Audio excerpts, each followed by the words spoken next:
In yesterday's podcast episode, I introduced this concept of aging by design and really what's shifted for me around the idea of aging in the past couple of years. And today I want to expand on that a little bit because I don't just have a front row seat to navigating all of the challenges that come with having to manage multiple diseases at once, but I also have a front row seat to two very different versions of aging. Same generation, both people I love deeply, wildly different outcomes. And the gap between them has nothing to do with luck and everything to do with a handful of choices made over decades. So today I want to tell you about both of them because I think it might be the most important thing I share with you all month. Welcome to your daily hit of grace and grit, your quick dose of inspiration to kickstart your day. I'm Courtney Townley, and here is today's hit. So, as I shared in yesterday's episode, my dad is rumbling with his own health at 80, which of course, there's always going to be probably some challenges that arise, right, as we get closer or deeper into our aging process. But what you may not know is that my dad has also been a caretaker for the past 30 years.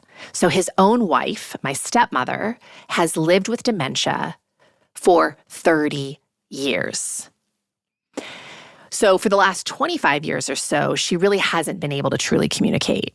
And for the last 5 years, she's been bedridden or with around-the-clock care, which means my dad has essentially been alone for a very long time, right? Like, yes, he has a lot of people in the house who are helping him to care for his wife, but he hasn't had a partner that he can share life with.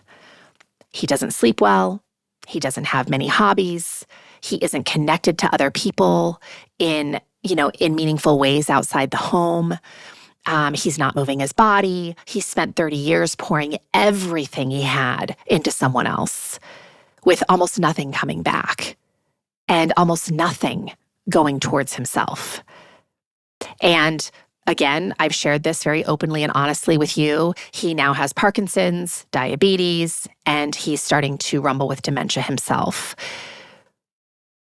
So I want to be very careful here. I know some people could, first of all, I have permission to share this with you. And secondly, I'm not telling you this about my father to be unkind. I love my dad fiercely. And traveling through this with him has been gut-wrenching on every level. I'm telling it to you because I think it's one of the most honest portraits of what aging by default actually looks like up close. Not in a statistic, but in a person, in someone's dad. And I know because I have, shared this kind of dialogue in other places and spaces, and the feedback I always get is hundreds of people sharing that they too have walked this path with a loved one. So my parents were divorced when I was very young.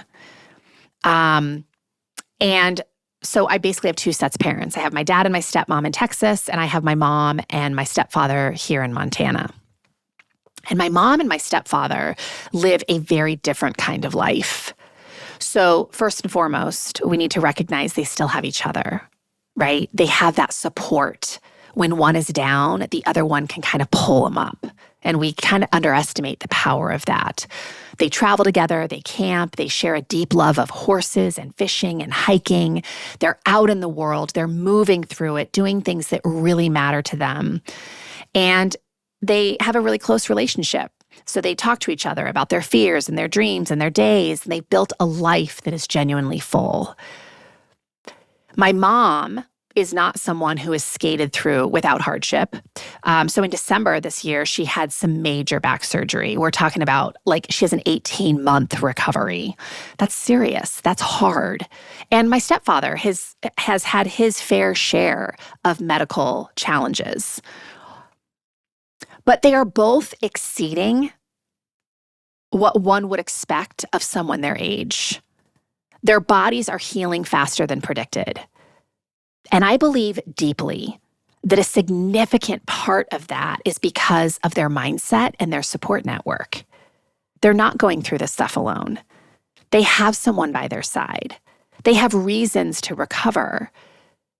And they have a life that they are actively trying to get back to. That's not a small thing. That is everything.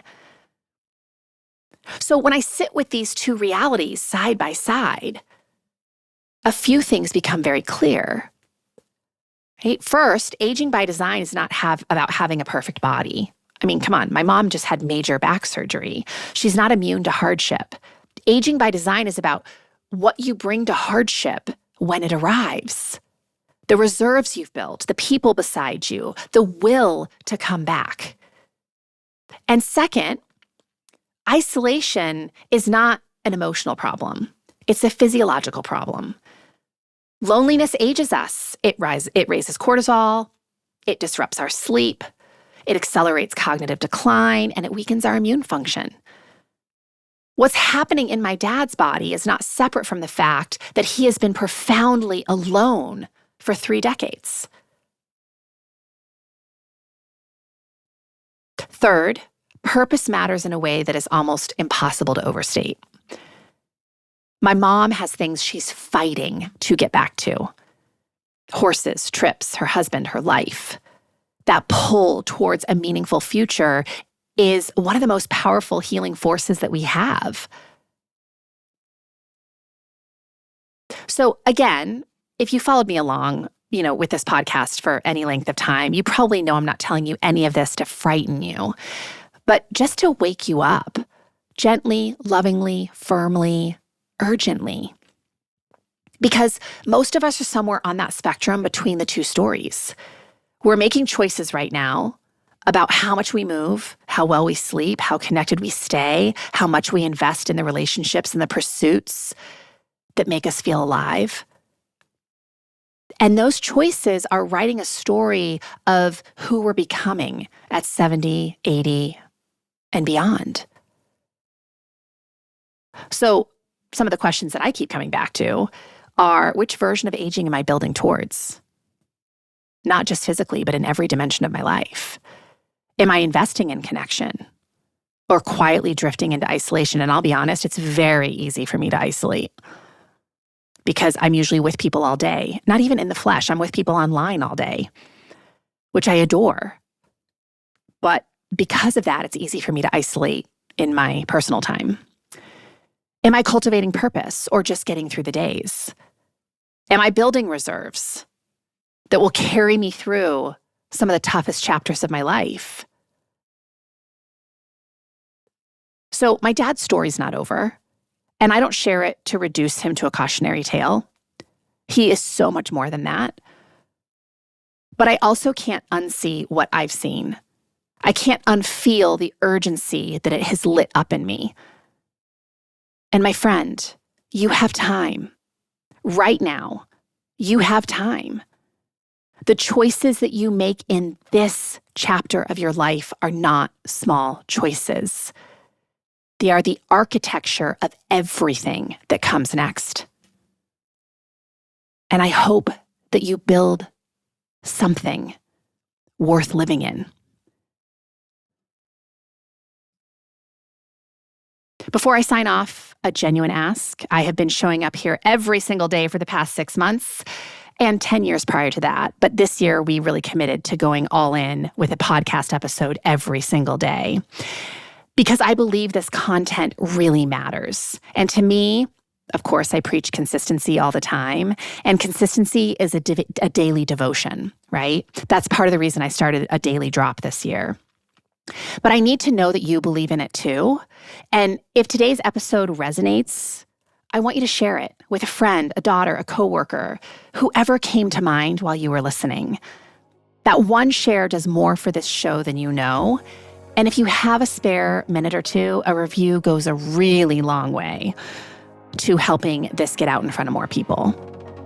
Thank you for being here, and I am cheering you on forever and always. If this stirred something inside of you, imagine what a whole book of clarity and courage could ignite.